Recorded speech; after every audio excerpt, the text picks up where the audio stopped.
Hey guys, this is Mr. Baker.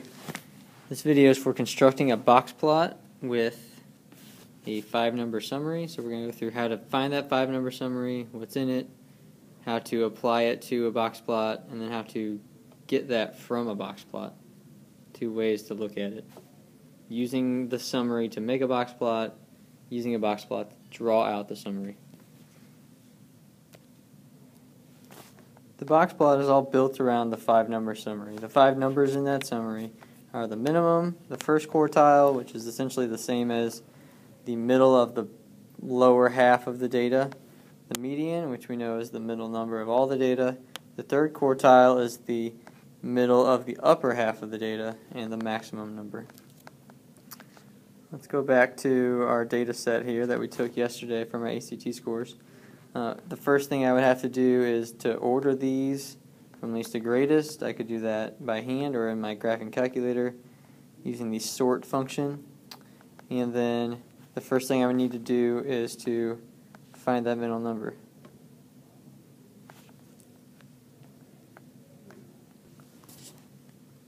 On my paper here from yesterday's video, I have all that data ordered now from least to greatest. And I have 48 data points, remember, so to find the middle, I need to count in 24 each time, which got me to this area. And the median was still 23 because the average of those two 23s in the middle was 23. The next lower section then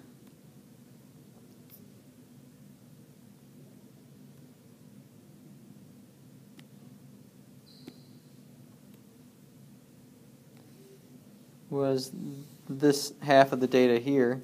There's 24 numbers there, so I counted 12 both ways, and I got to the line here between the two 20s. The average of two different 20s is just 20, so the first quartile was 20. The bottom half of the data, sorry, that was the blue in there, was the bottom half. The top half then, or the upper portion, is these 24 here.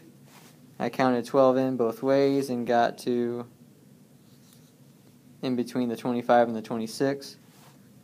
Putting those together, the average of 25 and 26 was 25 and a half. So the third quartile number was 25 and a half. The minimum was just my first, so that was 10. My maximum was 32. So I have my 1, 2, 3, 4, 5-number summary now.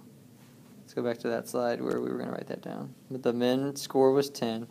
First quartile, I just forgot, was 20. Our median was 23. Our third quartile was 25 and a half.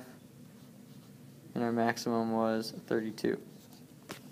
These are the 5 key points on your box plot now. A box plot needs to be on a number line like that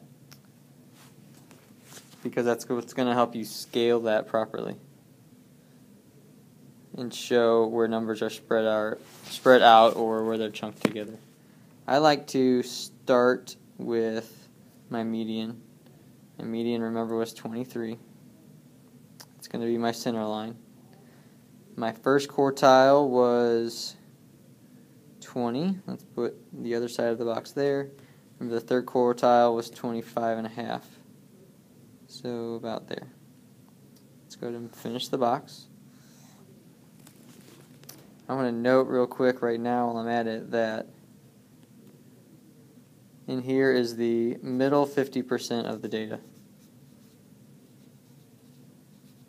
inside that box. Let's put on the whiskers now. This is called the box and whisker a lot of times too.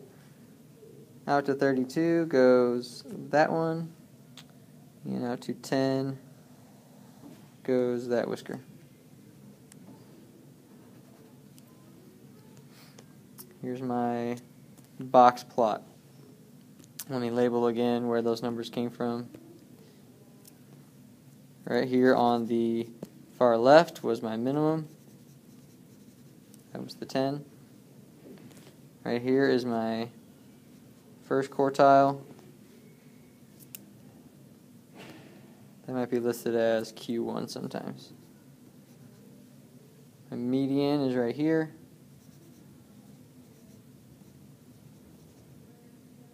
Q3, or my third quartile, is the other side of that box. And then my maximum is out here on the right.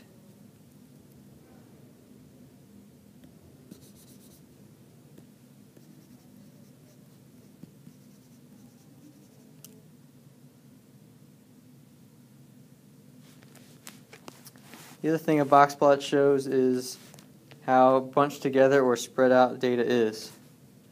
Let me highlight some things. Just like that middle portion was 50% of the data, there's another 50% there on those tails. So highlighted in blue here is another 50%. You could also think of it then as 25% of a quarter of the data being in each chunk. So let me highlight in yellow, there's a quarter. In pink, there's another quarter, 25%. In green, there's another quarter. And then that blue there is another quarter. 4 quarters and 100%, obviously. Remember when we did that histogram yesterday that there were some lower scores down here, and then we had that super high mode of 23, and then it came down some, and then there was the score of 32. That lower and then the peak and then the lower on the other side is reflected in the fact that our box, our interquartile range, is pretty bunched together. It's pretty close. And then we had the longer tails out here is reflected in our box plot of the fact that these out here are longer. So I want you to know that for every time you do a box plot, you could also have a histogram. And they show a lot of the same information, whether it's spread out or bunched together, where there's a lot of data or where there's not very much, and the general range of it all. That from that 10 to 32 on the histogram, and then from the 10 to 32 on the box plot. Alright, there's box plots in a nutshell.